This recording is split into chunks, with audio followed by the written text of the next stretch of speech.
Hello everyone, welcome to this course.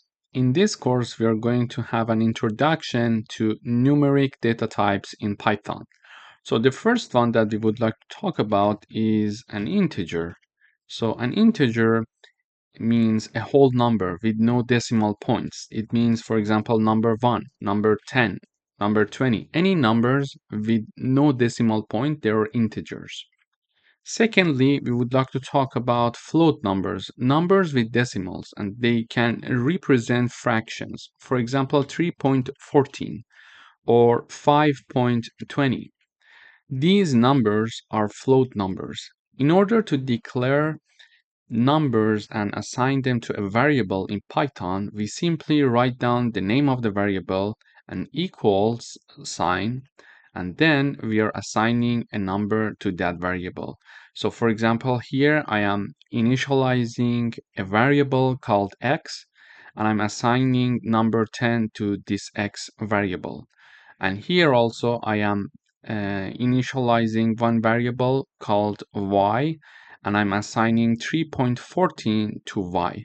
So based on our definition of integers and floats, we understand that x is an integer variable because an integer value is assigned to it, and y is a float variable because a float variable value is assigned to it. By the way, if we want to comment something in Python, we need to have this pound sign before that. For example, when I am writing something after the pound sign, for example, hello from Python, and because we are having a pound sign here before that, it means that it's a comment. So compiler is not going to understand and read these parts. These parts are mainly provided between developers. So if I am developing a code for myself, I can have these comments throughout the code in order for me to have a better understanding of this code. For example, after 2 years, when I come back to my code, I may not remember all the details, but by writing down comments, I can read the comments and it helps me to understand the code better. And also, if I want to, for example, pass this code to another developer, that developer can understand my code better if I'm having some comments in the code. So all these parts that are shown in green are comments, and compiler has nothing to do with them. However, the rest of the code, as you see here, are shown with different colors, and therefore compiler is treating them as something to work with. So here I am initializing one x variable equals to 10 and one y variable equals to 3.14. However, if I would like to see these variables in the output, I can simply print them. So let me comment these parts. So when I type down the print keyword and I type down the x, and when I compile, I see in the output that number 10 is being printed out in the output. So basically, I'm telling the compiler to print the variable x value for me in the output, and it is showing me the variable value. And if I want to print y, I type down the keyword, and within parentheses, I'm typing down the data type, the name of the variable, sorry, and it is going to print that. So when I compile again, I see 10 and 3.14, which are the values for x and y respectively. But when I see this, maybe it would be nice to have some explanation. So now I comment these two lines using a pound sign, and I uncomment this part by printing out by removing the pound sign. And in order for me to have a better understanding of my output, because I may have the print sign for 10 lines, so I would like to have something to be printed out before the variable value, so I can easily recognize which number represents which variable. So I'm adding a comment here. For example, I'm typing down the print keyword, and within parentheses, I have two parts and they are separated by a comma.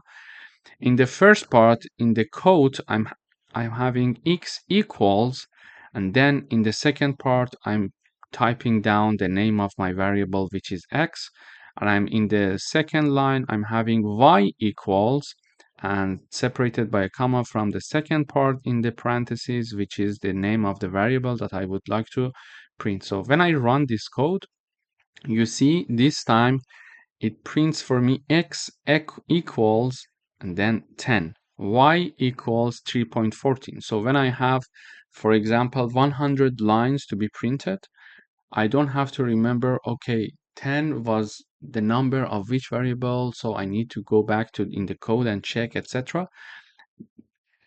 Instead of that, I can simply print this text in the terminal so I understand 10 is the value that represents variable x and also y equals 3.14. So in this video, we learned about integers and float data types in Python, and we learned how to print them in the output. And also we learned how to comment some parts that compiler has nothing to do with them. For example, now the compiler is not printing this part because there is a pound sign behind that. But if I uncomment this part and I compile, I see 10. Let me go up a bit. Okay, I see 10. Then I see x equals 10, y equals 3.14. So this is being printed, which is this 10 number, because it is printing x, and x is equal to 10. Sorry, I went up too much. And then I'm having this line being printed out, and then this line being printed out. But this line is not being printed out because there is a pound sign there. So if I remove the pound sign and I compile, I see that now I see that 3.14 is now being also printed out in the output. Thank you for watching. In the next videos, we are going to have some coding exercises with respect to initializing and declaring integer variables and float variables. Thank you for watching. Hello everyone, welcome to this lecture. In this lecture, we are going to talk about strings. So a string is a sequence of characters enclosed in quotes. A string can include letters, numbers, symbols, or spaces. So in order to initialize one string, I am giving it a name r equals, and in quotes, I'm having the string that I want. It is, for example, in this case, Reza Shahin. So a variable r is assigned a string, and this string is Reza Shahin. I can have another string, for example, it could be hello world. So this is my second string, and I can also print x for myself. So when I run the code, I see that first I'm printing the string r, which is Reza Shahin, and then I'm printing x variable, which is another string, and it is hello world, and hello world is being printed out here. As you see, also the space between these two words are included. So basically, whatever that is included between the quotes is going to be considered in the string. So this is how we declare and we print out one string in Python. Thank you for watching. Hello everyone, welcome to this lecture. In today's video, we are going to work with type checking. So we can have different types of variables, for example, integers or floats. In this case, I'm declaring x equals 10, y equals to 3.14. But however, what would happen if I want to know exactly their type to be explicitly mentioned in the output? To do that, we need to use the type function. Okay, so in order to know the data type of x and data type of y, I'm going to use the print keyword, and within parentheses, I'm going to use the type function. Type we use the type keyword, and then I'm having the variable in the parentheses that I want to know the type of. So here, when I run the code, we see that class int and class float is being printed here. It means that the first one is, which is x, is an integer, and the second one, which is y, is a float data type. So basically, we used to use the print function like this. So it was going to print out the x for us. Okay. So now I'm using this function, type function, to know the type of my variable. And which variable? Okay, I want to know the type of x variable, or I want to know the type of y variable. Okay, this is how we can ask the compiler to give us the variable type of different variables. Thank you for watching. Hello everyone, welcome back. In today's video, we are going to again talk about type conversion. Previously, we learned that we can use, for example, int function or float function to convert any other types of variables to an integer or to a float. Here, I'm printing out the variables like this. So I'm having the print keyword, and within parentheses, I'm having float 5. Within parentheses, I'm having 5. So I would like number 5 to be printed out as a float number. And also, I would like to print out the value 3.14 to be printed out as an integer. So when I run this code, I see this output. So number 5 is being printed out like this, like 5.0. It is being printed out with 10 decimal, so it is now a float number. And also the number 3.14, which was originally a float number, is now being printed out only 3. So we converted it into an integer. How? Using this int function. So we put the 3.14 number in the parentheses of integer function, and it is going to basically removes the decimal part and only keep this part, which is going to be an integer in the output. So in this video, we reviewed how we can have a type conversion. We could also have, for example, x equals 5.45 and then print. And in this part, we could have, for example, int and x. So x is a variable equals 5.45. So it's a float variable. Okay. So it's a float variable.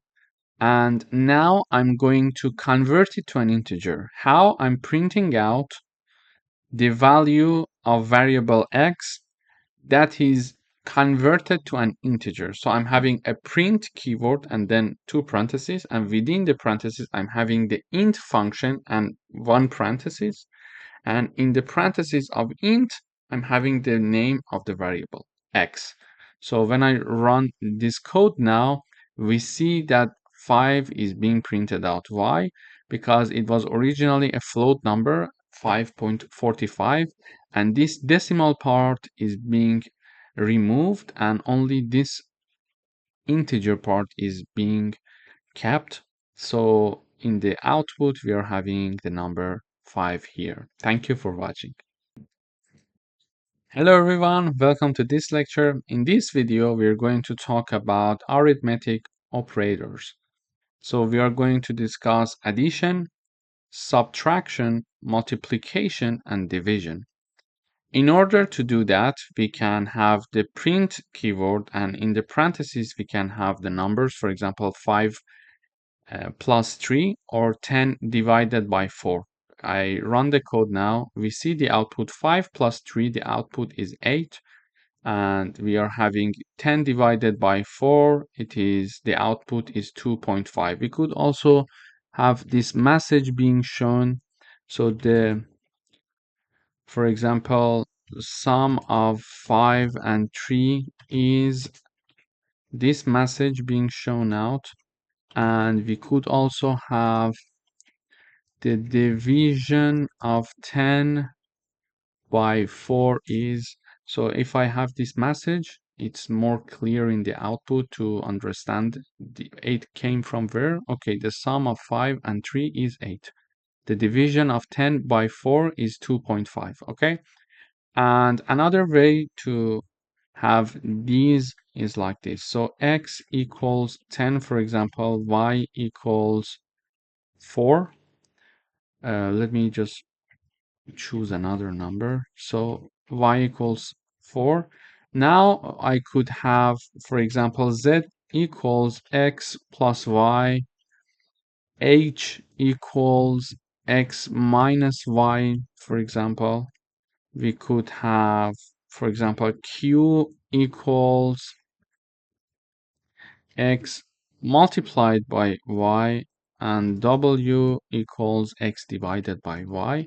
And then I could print out their values. So let me use this keyword. So I can have this. The first one is z, then h, q, and w. And I could have the message, the sum of x and y.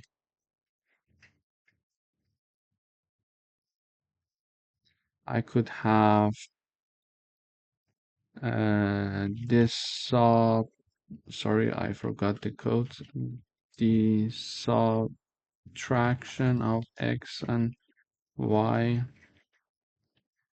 the multiplication of x and y, and we could have it here, the division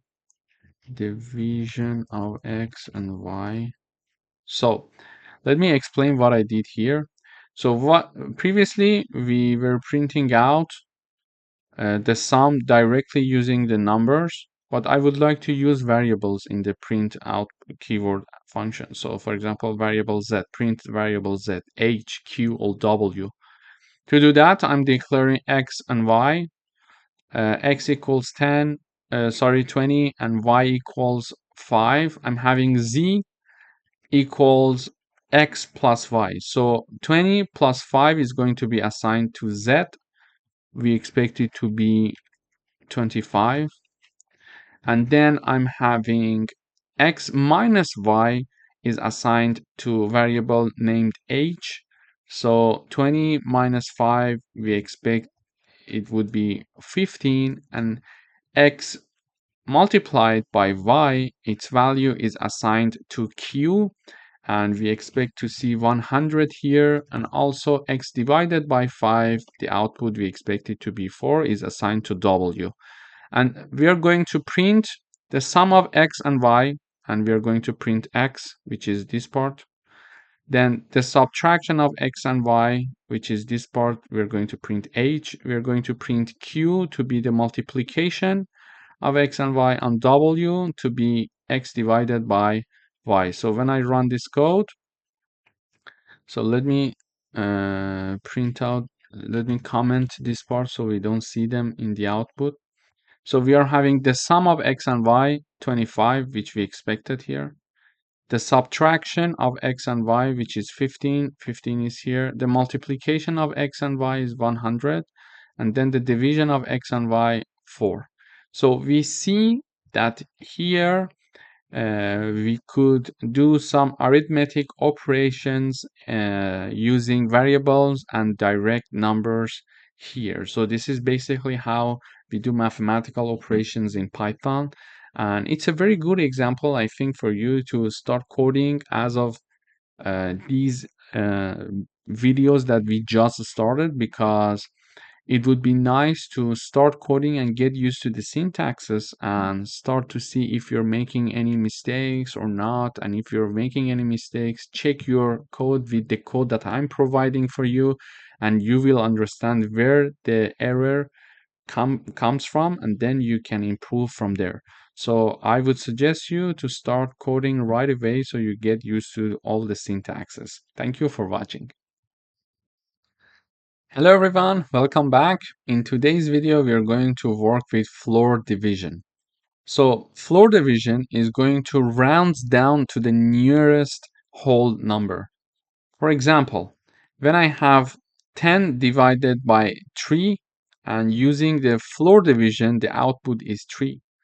However, if I have the print 10 divided by 3, we see the output and it is 3.33, for example. Okay, so to do the division we are going to use the slash sign, but if we want to have floor division we are going to have slash slash, so double slashes. Basically this floor division is going to round down to the nearest whole number, to the nearest integer value. So you see that 10 is divided by 3 is 3.33.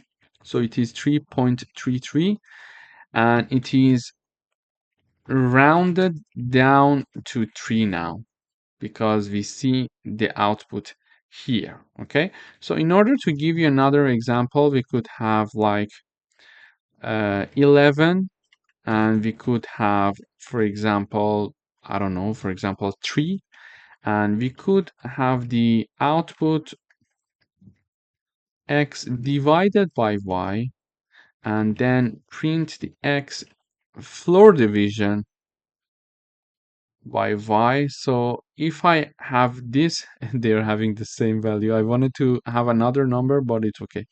So let me have it like 20, like 3. Okay, so x is 23, y is 3. So when I print the x divided by y, we are having the number 7.66. However, when I have the floor division of x by y, I'm having the number 7.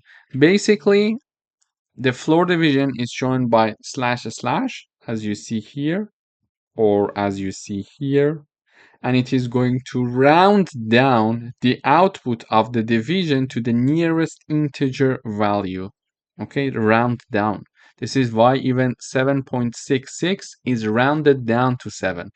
Thank you for watching. Hello everyone, welcome to another lecture. In today's video, we're going to learn how to read information from the user through the terminal. So here I'm firstly initializing, I'm declaring one variable called integer value. And basically I'm assigning this to my variable. But what is this line? So using the input function, let me have the comment here. Using input function, I'm getting the input from the user. Okay, so using this function, this keyword that is reserved in Python, we can get input from the user, and by default it is a string. When we get it from the user, by default we get something as a string. And then I'm having my int parentheses. It is going to convert the string into an integer value. So given this explanation, I'm assigning the integer value that is declared here one input, and in the input and in the first parenthesis, in this part I mean, you see the message saying that enter an integer, and then the user is going to enter a number, and that number is going to be stored firstly as a string because this is a default by Python. And using the int function, I'm going to convert that string into a number. So let me run the code first before giving you another example, so it would be more tangible, I think, for you. So when I run this code, this message is shown in the terminal. Enter an integer. Exactly this message is being shown here. As you see, the program is ongoing because it is waiting for me to enter something. Okay. So integer value, and you see this green point here, it says that the program is in this line.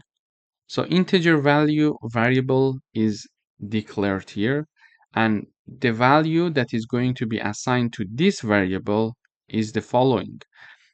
We are asking the user to enter an integer that is shown in the terminal, and whatever that I enter here is going to be stored as one string by default. And then using this int function, which I explained here, I'm going to convert that string into an integer. So let me type down. So when I type down 40, it is going to print you entered the integer and then 40. Why? Because I'm having a print function here also, and I'm having this message for the first part separated by a comma from the second part. So in the first part, I'm showing the message you entered the integer, so you entered the integer. And in the second part, I'm having the name of my variable, integer underline or underscore value, which is here.